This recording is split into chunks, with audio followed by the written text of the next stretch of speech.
The topic today is what event changed your life? I have one from today. Do you want me to start from the one from today? Oh, go ahead. So I was at the gym crack of dawn this morning, and I was walking back out to my car, and I saw a local homeless person doing graffiti on a post. And they were like looking at me, and I'm like, okay, how you doing? I hope you're having a good day, whatever. They go, oh, you dropped something. And I said, okay. So I'm looking around. No, I don't think I did. She goes, oh, you lost your smile. Aw. I was like, ouch. Anyway, that was my moment today. Or you dropped your smile, I think is what she said, or something to that effect. But Larry's on. So Larry, what did you think of the new intro? I got to cut it a little bit. And we do I have two loved it. sponsors. I We have loved two it. sponsors now for this show, which hopefully will be live soon. We have Numa is one of them, and Brandy's sponsoring it as well. So we'll have two sponsors for at least 2026. We may get them rolled in before then. I loved it, and I thought it was great. Well, I thought the rock and roll thing would you would enjoy. And if you haven't checked out a tool, it's called Flow. It's from Google. Really cool tool if you want to create video from scratch with no or very minimal production costs. Pretty cool. It's called Flow. Excellent. So Larry, you weren't on last week, so why don't you start with what you're talking about here? Larry Feldman. Okay, let me. I'm getting out of this screen so I can get into that one. Yeah. Um, there we are. Looks like I'm live again. As far as what shaped me, uh, it's kind of interesting. Um, when I was a kid, I know this is going to shock everybody, but I was a little schizophrenic. Um, I wanted to run around and play ball all day long, but I was also an avid, crazy reader. And I tended to read some biographies about some people that really, really took a stand and made a change. Some historical ones, and don't laugh. I read a really cool biography on Houdini. Oh Um, yeah. and there's just certain people that don't look about the limitations. You know, it's the quote they used at Robert F. Kennedy's funeral. Some people see things that are and say why, and some people dream of things that never were and say why not. And I like the idea of people looking at things that other people would think are impossible or crazy or a challenge, and get into the mode of saying, why can't I do that? You know, I think we limit ourselves way too much as people, and I just think it stops us from doing. I mean, everything's impossible right up until the minute that it happens. So I think that kind of shaped me as far as having an attitude of, you know, let's do it and why not. And then the other thing that had a dramatic effect on me, other than reading and looking at people that really did a dramatic effect, was I went to see "Gimme Shelter," which featured the Rolling Stones in 1969, and I think that's what helped crush my mother's dreams of me being a lawyer. I went from wanting to be Clarence Darrow to being Mick Jagger. So Yeah, well, you can always change your mind, right? yes, you can, sir. Yes, you can. By the way, for anybody that doesn't know, besides Darrow arguably being the greatest lawyer that ever lived, there's another guy that affected parts of society that most people, because they're blissfully unaware or don't read their history, he was the guy that first brought psychology into the courtroom. Um, Darrow had always been a stalwart for the poor people. And yet, then these two Jewish families came to him because their sons, Leob and Leopold, decided it would be fun to murder a kid named Robert Frank. Well, Darrow figured I can't go in after always saying the poor have rights and the poor have dignity, and now explain why these two very wealthy Jewish kids murdered this guy just for fun. So he said they're not evil, they're psychologically damaged. And he was the first guy that brought that into a courthouse. And look at the effect that's had. Look how many and sadly look how many lunatics run loose because we don't hold them uh, to bear because they're deemed psychologically damaged, but it still doesn't mean they can't damage society. So that's it. As usual, my answers tend to ramble because so do I. So it was reading historical novels, and seeing the Rolling Stones. That's it. That's Okay. my story, and I'm sticking to it. So it wasn't like a Dracula novel or something? Bram Stoker, also a very well written novel. I'm just curious as to the origin story. So I guess what moment in your life, shaped you? So why don't we go with Sandy to Hi start? guys. Hey, Hi, Abdul. you still Hi, haven't Han. figured out How your are phone, you? hey, Abdul? How are you, Ian? I'm good, man. Oh, if Hey, you're looking man. for an Auto Hub show hat, I have maybe about 12 left. Just send me a mailing address. I'll mail it out to you. Unfortunately, if you live in the US, you got to pay a tariff on it, even though it's made in Texas. But if you want, let me know. I got red, blue, and black left. Why'd they last? If you're at NADA, I'll have them on site for free with new shirts, but that's what I got left. But go ahead. Who wants to comment next? I You want know to what? say, Wait a minute. hang on. I want to say something about Larry real quick. Larry, it sounds like your mother wanted Clarence Thomas, but what she ended up with was Danny Thomas. Yeah. You know what? There might be some meaning to this. And if we're talking about remarkable people, the amount of good Danny Thomas has done for sick children, the guy should be a saint. Hey, we got Brian Lawbert on here. I was lucky enough to meet him in one of my training classes at Gettle Hyundai of Punta Gorda, and the guy is sharp as a tack, and we developed one of those instant friendships. Brian, tell us what was a pivotal moment in your life, a turning point where you kind of saw the big light go on and say, I was doing this, now I'm going to do that, or I'm going to look at things differently. Hey everybody. Hey, fantastic to be here. No problem. I Welcome, think, Brian. hey, thank you. Thank you. So I think mostly, right, like probably most recently, I had been in the auto industry before, but I've been out working with Walmart perishable shipping for years, and they've moved me out here to Florida to fix a division.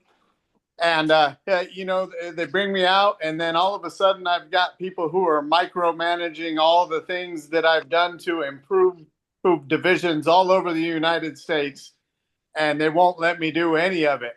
And so for me, it was kind of an epiphany where I had an opportunity to actually choose myself and believe in myself and put myself out there to take an opportunity where I could actually make a difference. And it brings just kind of highlights the statement that I've learned in some of the seminars in leadership that I've been to, where they say that people don't quit bad companies, they quit bad leaders. 100%. That's true. Who wants to go next? Thanks for that, Brian. Hey, we got David Rozek on too. David's all over the place, man, and he's had some health problems that he overcame, and he's in and out and in touch with a million dealerships. David, what was the turning point for you, other than overcoming a health thing that would have derailed a lot of people that didn't have your mental toughness? I probably have those very often, those health moments, but I'm going to the Mayo Clinic shortly too, to kind of do another CT scan of my brain. But realistically, probably in the car business, if I had to think about it, what was a mental changing point in that part of my life, would probably be my first job as a car salesperson at a Buick store on Western Avenue. And I remember I was there for about almost probably 4.5, 6 months. I had worked in that store when I was younger because my grandfather was a service manager there. But when I got out of the service, I went there and sold cars. I was going to college, and I was told by a manager, because he came in from another store on Western Avenue, and he brought in 6 guys with him. And he looked at me and said, guys like you that look like you and your age and your race do not sell Buicks on Western Avenue. And I kind of looked at him and said, I don't understand what you're saying, sir. I'm averaging 21 cars a month. Almost $500 a commission. I don't know what I'm doing wrong. I'm kind of the guy that helps you with your dealer trades and orders your inventory, and even make sure that everybody is up to par on training. And I've only been here for X amount of months selling, but I've grown up in this business. And he says, I don't care. He goes, guys like you, he goes, they should be cleaning cars, not selling cars. And I said, wow. So after a couple weeks of that, I said, go pound. And I went to go work for Napleton. It was at that point that I realized I would never treat people like that. I would always empower people. that I had, worked with somebody there that just wanted to bring their guys in. And I realized real quick that it really wasn't who you knew a lot of times. Sometimes leadership was the problem as a salesperson. And that when I became a sales manager and a GM, I would never be like that. So that's probably the changing moment in my life, in my sales career, right at the start, is to never be like that person and treat people that way and prejudge somebody. So it was a very unique situation. Ironically, I interviewed with that group to take over their marketing for them a few months back, and I worked. I mean, I was probably in their third interview, getting ready for the fourth to meet with the owner, and they said, "Oh, do you have you ever met him?" And I said, "No, but I worked for his father." And they're like, "Oh, really?" I said, "Yeah, 35 years ago, his sales manager kind of kicked me out because of my raise." And I actually went to court against them because they owed me money. Needless to say, the next day I didn't get the job, but I did win in court. Well, we didn't go to court; we settled. But still, it was just that was a changing point in my life, and it just goes to show you how things repeat themselves in history. How the same group that you started off with a bad situation is now trying to hire you. Why you should never burn the bridge behind you. And No, David, wasn't it interesting that the guy came to you? You were selling a ton of units, you had a ton of gross, and he was telling you why you couldn't be successful. yep, Wendy, this is before I met my lovely wife, so it's not scandalous. Many years ago, I dated a female engineer, and there weren't many female engineers at that point.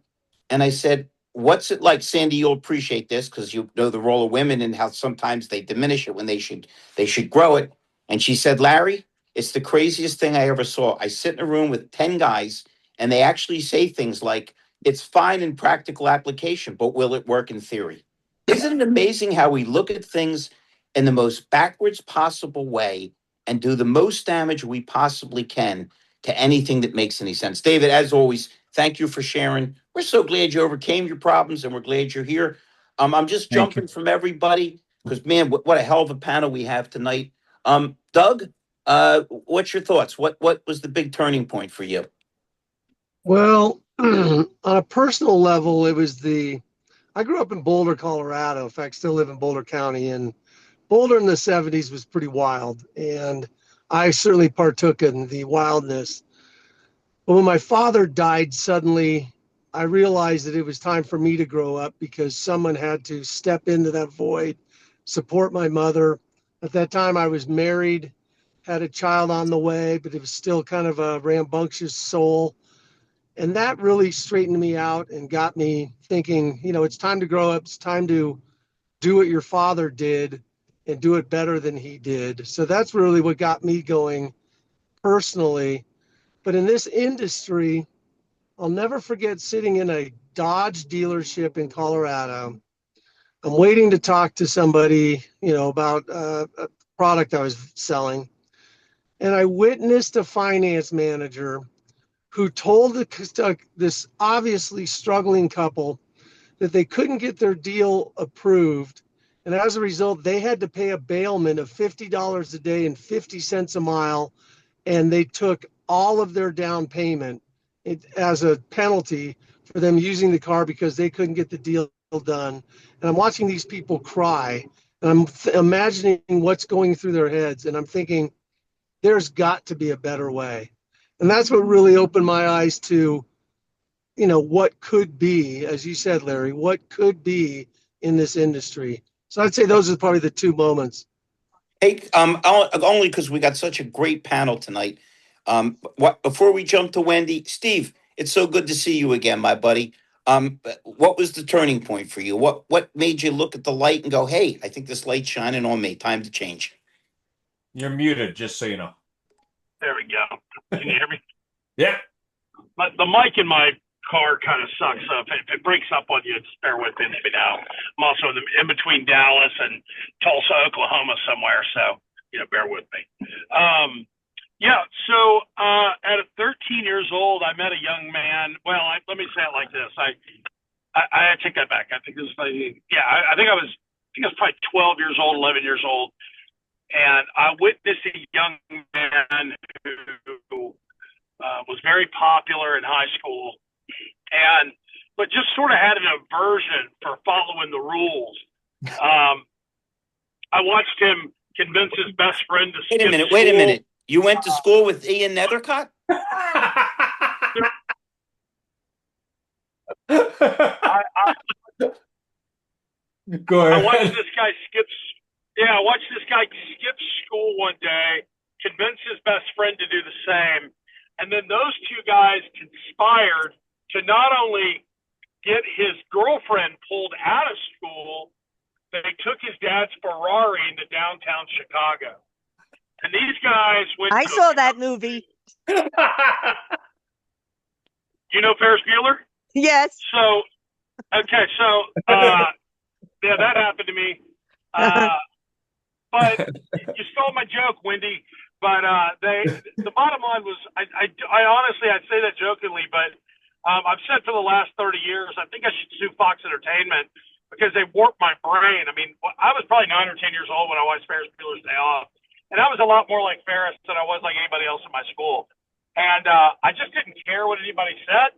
I just didn't have any attention for what was happening around me and with what was sort of, set up or just in the school environment. I just wasn't built for it. And but I was smart, and I think watching that movie really set my mind free. Like, hey man, you can do whatever you want if you're competent enough, and if you're kind to people. And I think that set me on my journey to being a free, independent human being. And so my good friend Ferris Bueller set me free in 1987. There we go. Hey, listen, Wend, before we jump to you, if you don't mind, we got Jason Reed on. For anybody that doesn't know or hasn't met Jason, he's one of the smartest, nicest guys you'll ever meet. And Jason's great. he's working for an organization that decided they didn't need him. I'm not sure what marijuana they were ingesting. But Jason, before you tell us what life-changing event other than this silly one, which you'll overcome because you're so good, have you landed somewhere, my buddy? I've been running all over the country, and like a lot of people in the show, I'm pulling for you. No, I have not yet. There are plenty of interesting, interviews I've been on, some prospecting and things like that that has happened. I'm waiting for, an offer to come in. I've interviewed with, a couple of groups, which has been great. It's not, something anybody anticipates or wants to go through. I'll tell you that much right now. Especially after being established at one location, one place for a while. But these things happen. They happen for a reason. And I'm going to keep my head tall and up and continue to push forward. And at the end, I'm going to come out of this better than I was before. No And question. that's the only thing if there's any takeaway from anything, it wasn't meant to be where I was at for any longer. And I'm going to take that and use it and continue to motivate myself and learn and watch things like, this podcast. I'm hosting the Automotive Disruptors tonight after this show because Peter is in Vegas. So I actually am taking the reins over for an evening, which is going to be fun. And just, trying to get involved with different things and utilize my skills as much as I can, whether it be helping other people or just, having some fun and networking myself out there. I love it. What would you consider a turning point in your life? Forget about this. This is a speed bump. You'll get over this. But at what point did something happen to you in your life that you said, you know what? I'm going to make a left instead of a right? Overdosing probably has, a very big mark in my life, coming back from that when I was a young man and living through that and, correcting myself and correcting my path, so to say, and bettering not only the road I was down, but the road that my family was down. Obviously now I wouldn't have had a family had, other things happened. There was a lot of depression in my life at that point, but I've quit drinking. I don't do drugs, and I've motivated myself and utilized what I would think people would use as vices to alleviate certain pains and problems and whatnot from their life. Like I use that as motivation at this point and find other ways to take that energy and put it to good use. It doesn't, Versus, you're smart enough to know, and you learned that it doesn't alleviate them. It masks them and presents a whole nother set. And by the way, I've become very friendly with Sandy Zanino. We occasionally mud wrestle over the Republicans and the Democrats, but um, You know. Sandy Mud has wrestle, wow.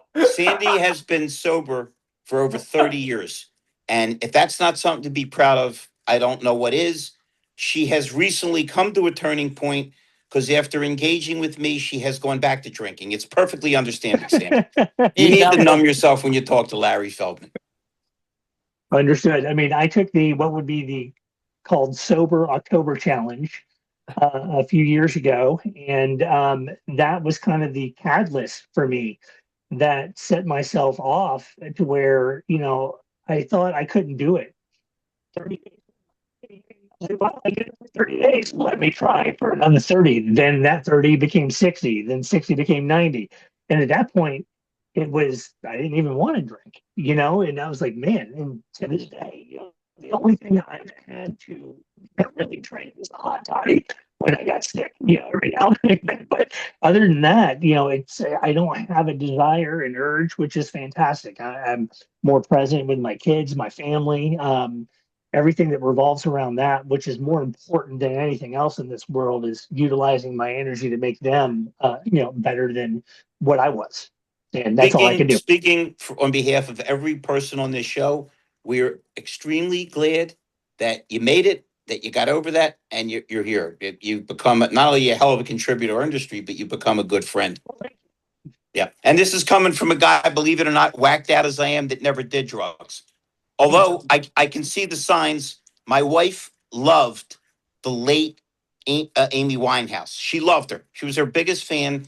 And I said, she's not long for this world. My wife said, what do you mean? I said, when Keith Richards mentions you're doing too many drugs, you're doing too many drugs. It's like the Pope indicating you're too Catholic. Larry, you're one of those people who should have been doing drugs. Sandy, I'm going to tell this story and then we're going to jump to Wendy. I'm in the studio. You guys all know or should know I'm a musician. And I'm in the studio. It's 2:00 in the morning. I had worked all day, so I rented the studio from 12 to 6. I was finishing one of my songs. And now I have 2 sax players. Back then I didn't. I used studio musicians. And we played the song 5 times for this guy, Sandy, and he wasn't feeling it. So he hit the talk button and said, would you be okay, because I was paying for the session, if I did a line of Coke? And I said, I don't care what you do. You can do Flintstone vitamins. Just get the sax part right. But I guess it's studio etiquette. He said, would you like to have some of the Coke? And the engineer hit the talk button and honestly said, I was in Vietnam. I'm not scared of anything, but Larry Feldman high is too much for me to deal with. It's a true story. Wendy, and then let's hear from my boy Gary Silman. And Rhonda, keep an eye out. At some point, Brandy Lindgren is going to join us. She got tied up on a business call, but we'd love to hear. Wen, let's see what you have to say. And my boy, Mr. Silman, and then, of course, Mr. Larkin. And So I'd Sandy, love to, but I just want to point out that Sandy didn't get to speak last time, but we should hear from Rhonda too. I'm just saying, let's get the girls up in here. We don't need Rhonda. Rhonda's turning point was she met me. It was kind of like Moses seeing the burning bush. She knew she had a purpose in life. I knew that was coming. And we're definitely going to let Sandy talk next. And we're always going to want to hear from Rhonda, but we want to make sure we get the Silman Larkin duo into there. These guys are hotter than a pistol. So I'll try to stay focused so that I don't go down too deep in a rabbit hole. But a couple of things you guys, each of you said kind of set me off as well. Like when I first came in, I had no idea what you were responding to, but you said something about, oh, it's not an evil person. They were going through a hard time. And then you mentioned something about, and what it related to me was that there's different perspectives. Like we react to the behaviors of others thinking that they're just bad people and judging them. That's what it was, prejudgment. When in actuality, there could be underlying reasons, a situation, a hardship, or whatever that made them act like that. And there's a difference between a bad person with evil intentions or a good person who's maybe misguided or has other things. So I think that would be a great topic for a call one week. That's why I wanted to bring it up. I think my pivotal point was, and then somebody mentioned losing their dad. So my dad was my king. He was my rock. And by the way, it was funny that you said something about engineering, Larry. Did you know that I went to Milwaukee School of Engineering to be a mechanical engineer? And before that, my dad told me I should have been a district attorney. So, but now come forward to now when I'm considered, I got a compliment from the gal over at VinQ trying to do a graphic for an ad, and I've never done it, and I'm small business. I'm not going to pay somebody to do it. So I taught myself. I struggled, but she said something about, oh no, I think it's hilarious the way you're kind of like a one woman band and you just kind of do all things. So that came from my dad because he instilled in me in a very early age that I could do whatever I wanted to, and he used to make me perform on demand, throw me a quarter like a puppy dog when he'd say, hey, Wendy, what's 3 times 2 minus 5 plus 3 minus 1? And I'd go, boom, because that's the way my brain fired. And he would show off to his car dealership friends. But anyway, he was always my king, always pumped me up. The thing that made me pivot was both the dealership situation coupled with a life situation to bring it all back together. So, about 2010 my mom had her stroke, and a brother-in-law had just had a stroke, which we ended up losing, and three people in our lives. And then mom ended up long journey after being paralyzed and the stroke and Alzheimer's, and we lost her during in 2020. But when it first happened, I was at my dealer in Milwaukee, and I experienced both the fact that there at the time was not empathy for human situations in the automotive industry, especially for a woman. We didn't consider these extenuating circumstances that may have affected attendance or performance. So what happened was mom had a stroke, dad's in Florida, he's on the way out with his second wife. He's not feeling that good. He keeps calling me every week, pumping me up. Nobody would help me with mom. I gave up my house to move into her house and bring her home so she wouldn't lose it and the government wouldn't take it. And situations forced us into putting her into a nursing home. But even then, when I had the guardianship, none of my family would help me. Nobody would help come watch my kids, which at the time were still young. And it was very difficult because I was also working full time, managing 5 stores in a BDC for a dealership. So what happened was dad kept saying, Dad's raining. Sorry, he's from Milwaukee and he's a car guy. Okay. So he used to say, he used to call me. I'd tell him, God, I wish I could get help, this, that. He'd say, honey, I always got room for you here, down here. He says, why don't you tell them all to go F themselves and turn around and walk away? And I mean, he told me that continually because he wanted me to stand up for myself and use my voice because I was doing things too much for what other people wanted or expected. So the turning point was when we lost dad because he didn't know he was sick. He had COPD, he had contracted pneumonia, wasn't aware, wouldn't let his wife take him to the hospital. Long story, ended up getting septic. And when he finally let her take him to the hospital, they tried to jumpstart him 6 hours later, but he was gone. He died on the table because his heart couldn't take it. So instant loss, instant trauma. I went into a deep dark hole for 9 months, but was still somehow functional. But the point is he made me start thinking there was no sympathy at my job. They busted me down from BDM and moved me to one of the stores that they needed more traffic in. But the point is, so for a woman in automotive, it was very difficult to it could have been a number of things we did, which thankfully today we will pivot like that. But so that changed, but also the ability to finally realize, you know what? Dad's right. I deserve better. I'm worth better. I've worked hard. I need to start thinking of Wendy, which of course lasted for that much. And I put everyone else ahead of myself anyway. But that was a turning point in my life to land my plane. I love it. We haven't heard from Sandy, Mr. Larkin, and Mr. Selman. Whichever one of you would like to go first, we would love to hear what was a big turning point in your lives, please. Oh, You got to be unmuted to go. Go ahead, Gary. Gary, go ahead. You're okay. unmuted. So I'm not muted. I had difficulty getting on today. I don't know what was going on. I'm kind of like full circle right now because I'll go back to 1993. It was Herb Chambers, Mitsubishi. Uh, the rep was a guy named Mark Trahan. Mark Trahan was the API service contract representative for the Herb Chambers Auto Group, and I needed a job. I was just through a business that didn't work out like I had wanted, and I had a young family, and I needed to go back to work. And Mark got me the job at Herb Chambers Mitsubishi in 1993. That turned into I became like pretty strong F&I. There was a contest, the Chambers Cup, that would be amongst all the dealerships, and we out of Hartford pretty much dominated for about 3 years. So from about 93 to 96, and that's how I learned the business. I learned F&I, I learned how to operate dealerships. Well, that dealership now is Leah Hyundai in Hartford. So it was Herb Chambers Mitsubishi. Today, I'm back on the road prospecting, and it's kind of where I started because on top of everything, I'm marketing a brand new product. So we did at for many years used Simonize. And my friend and my mentor, who was the guy who hired me, Mark Trahan, is now in charge. He built Simonize, and now he built Armor All.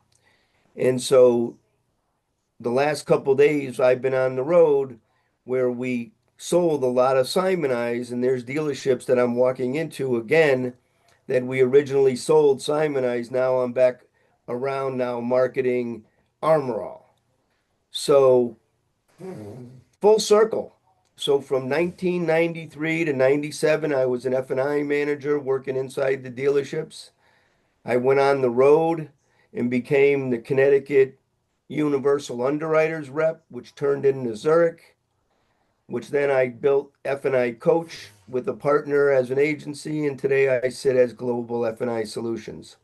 So for a full circle of being in the industry, I think in 93 when I pivoted and needed to go to work, I went to work at Herb Chambers, and now that led to all the opportunities that I've had over the past, what is it, 32 years. 32 years on the road, helping dealers, building territories, bringing products to market. And so it's kind of a little full circle right now because I'm back on marketing, helping dealers. Just now today, it's all digital and using F&I products to promote first-party leads so they can build their own funnels. And we're here to help. So the auto industry has been very good, and I continue to plan on making it part of my life. And but that's I'll land my plane right there. That's my Sandy, let's hear a turning point in your life, or many, or whatever you're comfortable with. And it's good to see you. It's good to see you too. It's good to see everybody. Hey, by the way, let me interrupt you just for a second. Mr. Larkin and Mr. Silman have put together a very cool little program called the Big Idea Podcast that's on every Friday at 3 p.m. And not this Friday, but the following one, Sandy is going to be our special guest. So I just wanted to get a double plug in there. Awesome. I look forward to that. Yeah, because I have a big idea. So, first, I just want to say I have deeply enjoyed listening to everybody share their defining moments. That's what I call them, right? Defining moments. And there have been more than several. I feel like life is a series of defining moments as well as a series of making mistakes, right? And bad decisions or good decisions.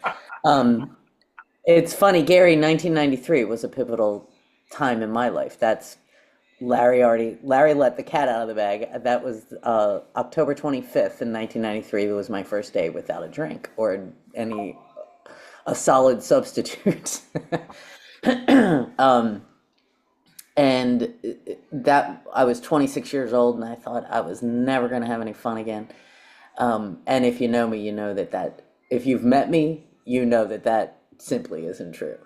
Um, and I'm grateful and I'm blessed. I haven't done anything special. I do some things to stay the way that I am, but I'm blessed. It was not my bright idea. Um, then in 2000 in automotive, I started working for Wild Automotive, right? I didn't know what I was getting into. 21 rooftops. They had 21 rooftops at the time between Florida and Wisconsin. And I ended up running the corporate office and I mean, I did a lot of things. I wore a lot of different hats because I discovered that I'm the kind of person who, when I see something, I just do it, or I come up with so I created their HR department. But the defining moment, the reason that I did HR was there was a big defining moment, and there was a lawsuit, and there was no bad intent on the dealer side. When I say I've never met some people, these people are just good people, right? And there was no bad intent. It was just a wage an hour. What it was a lack of knowledge, right? And that's when I realized, like, oh, this thing that I already like, if I learn, I can't create profits for the dealerships, but I can sure protect them, because had I known one little thing, it never would have happened, right? So that is what led me to the next defining moment, and that's when 2010 or 2011, when I graduated from college, because that back in 1993, my education, my parents spent a lot of time going like this, like, what? What is going on with Sandy? What is she doing? Shaking their head like they just didn't understand me. And so my education was interrupted by bad decisions and fueled by drugs and alcohol. And so I think it might have been like 2007, 2008, I decided to go back to school. Prior to that, I was always afraid that I would get too wrapped up. I didn't want to do too much, right? Because the way I live in 12 step is that if I'm too busy to do the things that I need to do to keep me sober, I'm too busy, right? So I was always kind of afraid, but I did it. And going back to college was a huge defining moment. This taught me how to think. It taught me how to research. It taught me how to, because prior to that, I grew up in a family where, I could be Miss America. I could be, but I could never be the CEO of a company, right? I could never, there were things, that's just who my family was, right? And so I learned how to think for myself, and I continue to do that. So that was a big turning point. I really want to say I appreciate where did he go? Is he still here? Who just recently lost a job. Jason had to leave. Yeah. Right. Like that was a huge defining moment in my life. Never dreamed that it would happen. In 2016, I was recruited from Wild, by a group that I have just wonderful feelings about these people from this group. And it lasted about 8 months. I left this very, very safe place. It took me 4 months to make the decision, and then there was a decision made. A lot of things happened. A decision was made that they wanted to put like accounting functions within the HR functions. So their HR director now and I was hired as the assistant HR director because some other guy came in the same day. And I discovered as we went on, he didn't really know what he was doing at all. And so there's a controller who's the HR director now. So they laid me off, right, and restructured the whole HR department. And I spent 3 days in fetal position. I didn't know what the F I was going to do. I live in a very small, I live in Sarasota, Florida. There are no, like, there's some AutoNation stores, there's a couple of groups. I was like, what the hell? And I didn't want to leave automotive, right? And so it was the most amazing thing. This is the thing that I wanted to share, especially with Jason, right? That sometimes what I think is the worst thing, I thought getting sober was the worst thing that could ever happen to me, right? I thought this lawsuit that I felt like it was on my watch was the worst thing. These things end up being the best thing, because if that all hadn't happened, I wouldn't know not a single one of you, right? And I've gotten to meet Wendy. Larry, we haven't met in person yet. Ian, Yeah. I've met Ian. You've met Larry in person? What are you talking about? When? We were in Vegas. Ian introduced me to you. Remember? Oh, Larry, I've blocked it out. No. Don't you remember? He came over and said, "Larry, I want you to meet my unreasonable friend Sandy. Maybe you could talk some sense into I it." was I said, with probably pleasure. still mad at you back then, Larry. But anyway, How could anybody be mad at me? I'm like the But the Peter thing- Pan of the car business. Come on. Peter And we Pan. even have a Wendy on the show. It's perfect. But the thing is, right? Like, all of these things ended up being the most amazing thing, because I have been pushed to learn and grow, and I have a consulting business, and maybe I have a brand, and I've learned through that process to be my authentic self, which is sometimes scary, right? In our industry. As Larry will tell you, Anywhere. I'm liberal, right? Like Larry and I'm on the liberal side. They used to joke with me at Wild, right? I used to call myself the voice of reason. I was like, look, all I am is the voice of reason. You have these ideas and things you want to do, and I give you another perspective and keep you out of a lawsuit, right? And Sandy, so you know, and we didn't forget about my buddy Abdul, who comes no, a Zoom user. Abdul is Indian, and the Indians have a saying that which roughly No, no, translates. no, no, no. Well, Afghan, buddy. close Afghan. enough. Let's not. Let's. Okay, No, we've no, got. no, no, Excuse no, me. There's no, a You're big on no. the. difference, guys. You're on the this show with is the Sandy. thing. She'll start singing "We Are the World." The bottom Yeah, Well, line is I do like the that song. Indians, even if it's not Abdul's people, say no, God they are my doesn't give people. you anything that you can't handle. He doesn't put Exactly. more on your plate that you can handle. Well, Exactly. I do Well, believe that's that. as Muslims practice. That's our mantra. That God will never burden you with more than what you can bear. Wait a Yeah. minute, Abdul, you're Muslim? I'm Muslim, Habibi. Why No you think? problem. No Why you problem at think? all. Why you think we all get along? We're cousins. There we go. Okay, Mr. Silman, who's Jewish, just took a vote, and he wants you to speak about your experience at 8:15 when we're comfortably off the air. He said it, Abdul. I would never say anything controversial. Brian Loberto backed me up on that. All right, I'm sorry. I didn't mean to interrupt you, No, no, Cindy. no, no. I'm Abdul, done anyway. It's Yes. time for me to tell to us, land that tell plane, us and I your want to your. hear from Ian. I have a couple things to share. One of Oh, them don't may be a forget, little bit. E. We still got to get in Yeah, Mr. Larkin and it Mr. won't be long. Abdul and our girl Rhonda. And Rhonda. There's three things that have, I guess, pivotal points in my life. The first one was in 1997 when I lost both my parents in a car crash. I was living in boy. Maryland at the time. So Wow. that changed my entire worldview, but actually looking back was changed everything about my life immediately. So it was a very interesting event for a lot of reasons. My dad raised me well as my mother, so that was good. The second thing that I think really impacted me in the last 7 years was the accidental taking over of what became the Auto Hub show from two friends of mine that then introduced me to a lot of people. And the third thing was really being able to grow the show into something that impacted many people.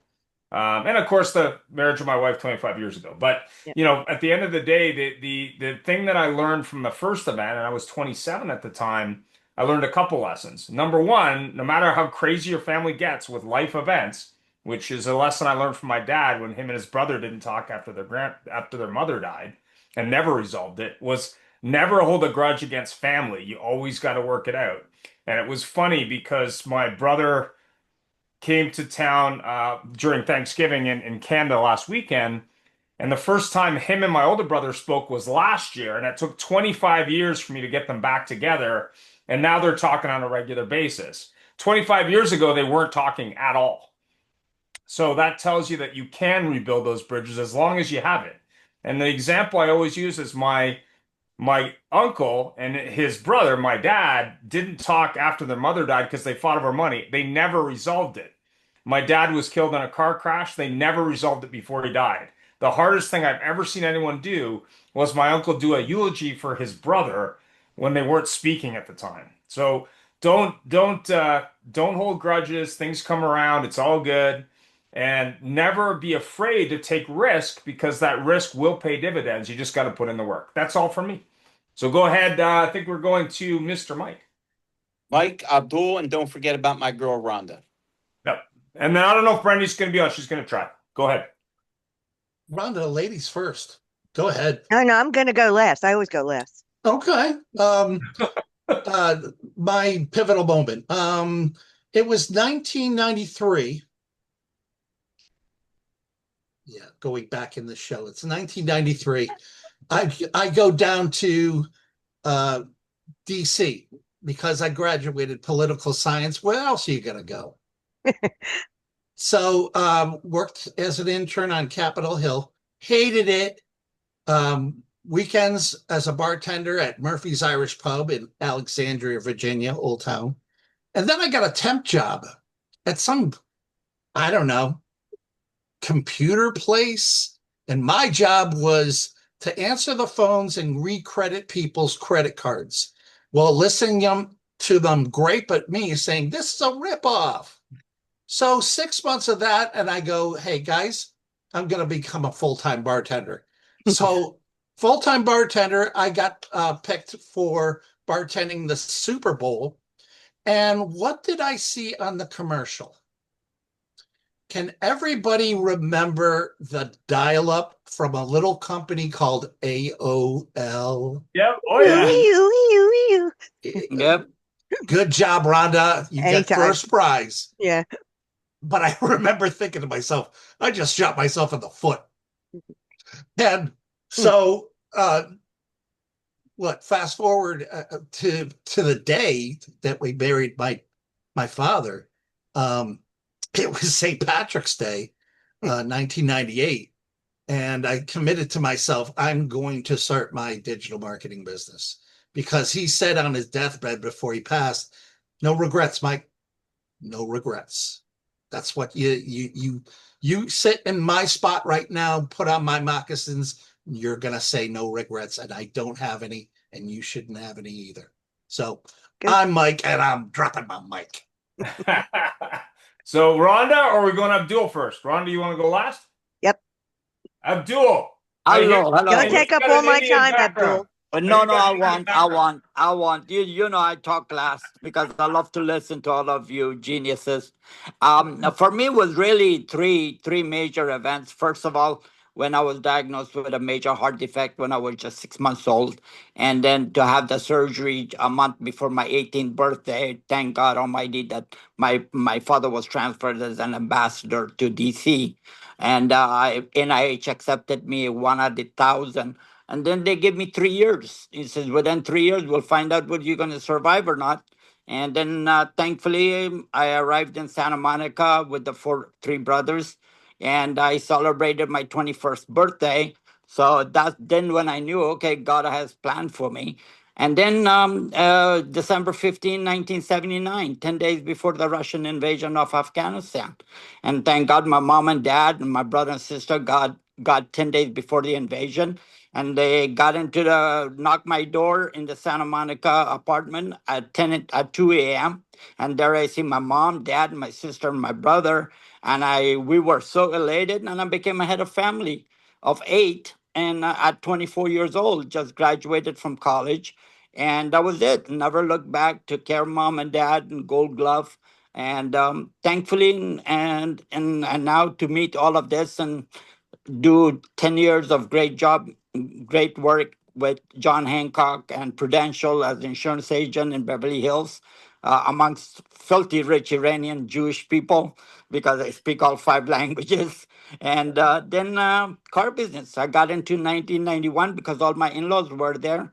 And it's been the best decision of my life. And here I am, celebrated my 70th birthday. Who would have thought 49 years later, survived the major open heart surgery. We're Wow. glad you're still with us, my buddy. God Almighty willing, for years to come, with all of you aboard, and I have Rhonda and like Sarah and Larry and now Gary with me with our AI platforms and everything else, and life is peachy, and I've heard a lot about Mike, and of course I've heard a lot about Ian and Wendy. I've known her for over 2 years, and I follow David religiously on LinkedIn, and I enjoy his things. So I take bits and pieces from all of you, because you're never too old to learn. That's all it is. So I enjoy it, and it's a great pleasure. And look, really, it's the highlight of my week. 4 o'clock Pacific every Wednesday, and I've been the last 10 weeks with all of you. So I appreciate it, and I'm honored to be part of the club. We're honored to have you, my friend. Thank you, appreciate it. Well, likewise. And now, Rhonda. Ta-da.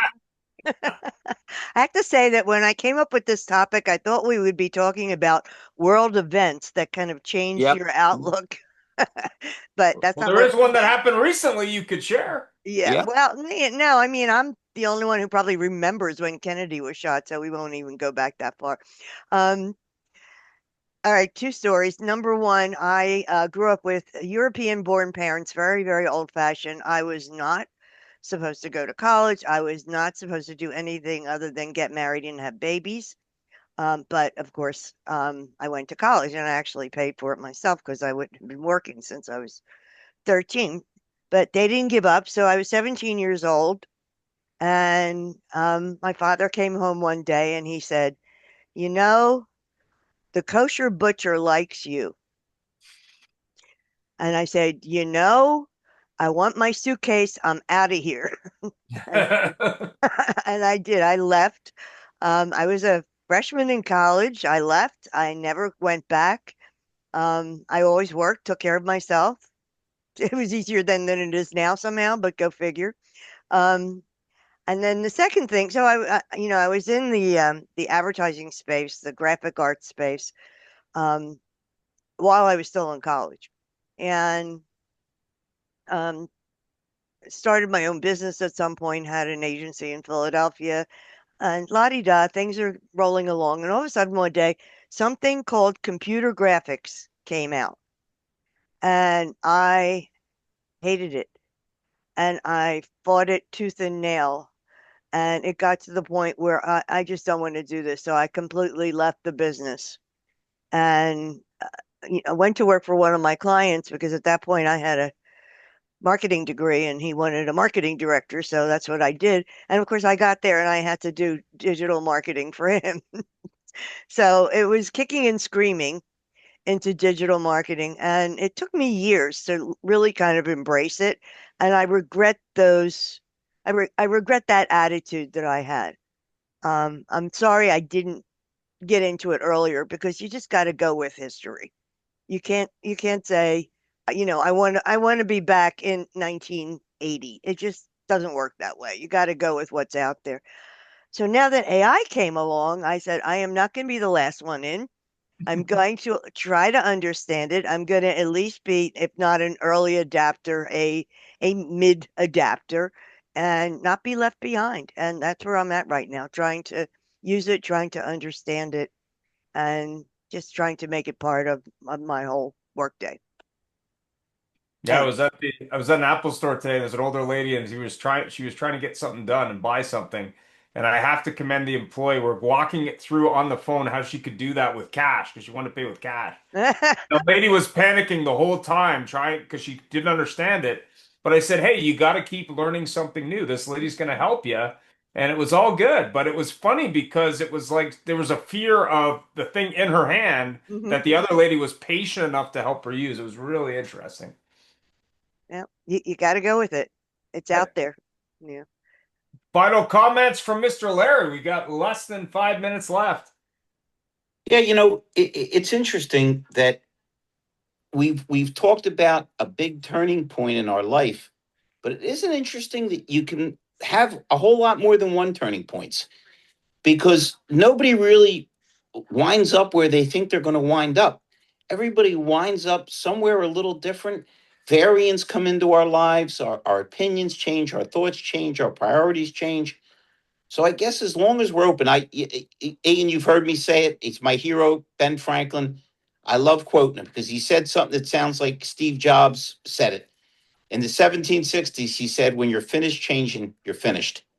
Darwin's survival of the fittest wasn't the strongest or the fastest. It was that those who could adapt the best would survive.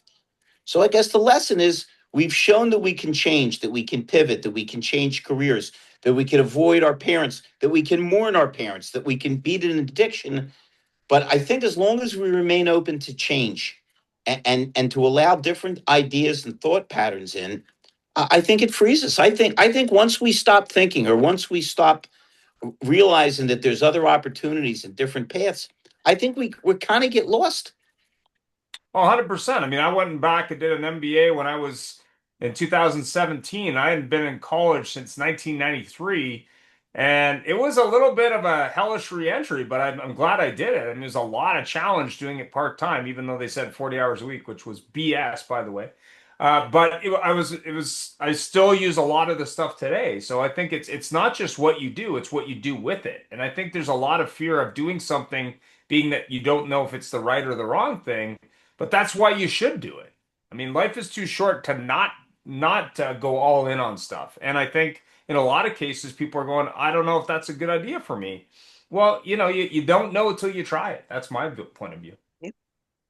Yeah, I went back to school on a lark, and it was the best thing I've ever done. I learned business after being an artist, you know, very Oh yeah. important. I had a college roommate when I did my undergrad who was a painter, and I was like, so how are you going to sell those things? Yeah, Larry, They're great, by the way, but where's the money coming from, man? You might want to exactly. figure that out. Larry, Hold on. The line is from 10cc. Art for art's sake, money for God's sake. Yes, go ahead, Mike. Exactly. did, Well, he went from being an illustrator to a painter because the illustration was too restrictive. I'm like, at least that way you could make some money with painting. Who knows? Yeah, pragmatism is an important part of being an artist. Go ahead, Mike. does your band do any covers from David Bowie? Changes. Yes, we do an awesome version. I can of see you Heroes. doing that. You'll never want to listen to the Wallflowers version again. Yeah. Fantastic. Well, we got time for one more comment. We've got 2 minutes. Who wants to throw in at the end? I just want to say this has been my absolute favorite time with everyone. It really has. I appreciate everybody sharing their heart, and I don't know, it's just really made my night. So thank you. You're welcome. Thank you. Glad having you.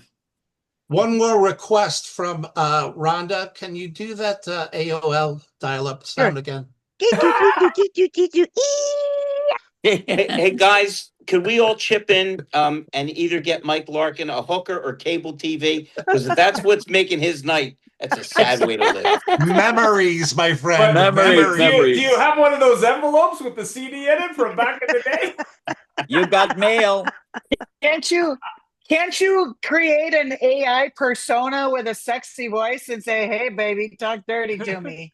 Don't some people still have those AOL emails? No. They literally last month shut it down. They shut it down. Really? 2 weeks They finally shut it down. Yeah. Oh my God. And Didn't even know. I also want to my thank Abdul for saying the something that's been really important to me, that God won't give you more than you can handle. And so, of course, me being me, I looked it up, and in the Quran, I think this is right. It says Allah does not burden a soul beyond that it can bear, which I think is gloriously beautiful. So thank you. I'm well known for my illustrative quotes when I'm not torturing people. Yeah. Fantastic. Well, we're out of time. Thanks, everybody. Thank you so much. See you next week. Same bat channel, same time. Thank you, You everyone. got it. Thanks, God bless. guys. Great Stay day. healthy, everyone. Good night.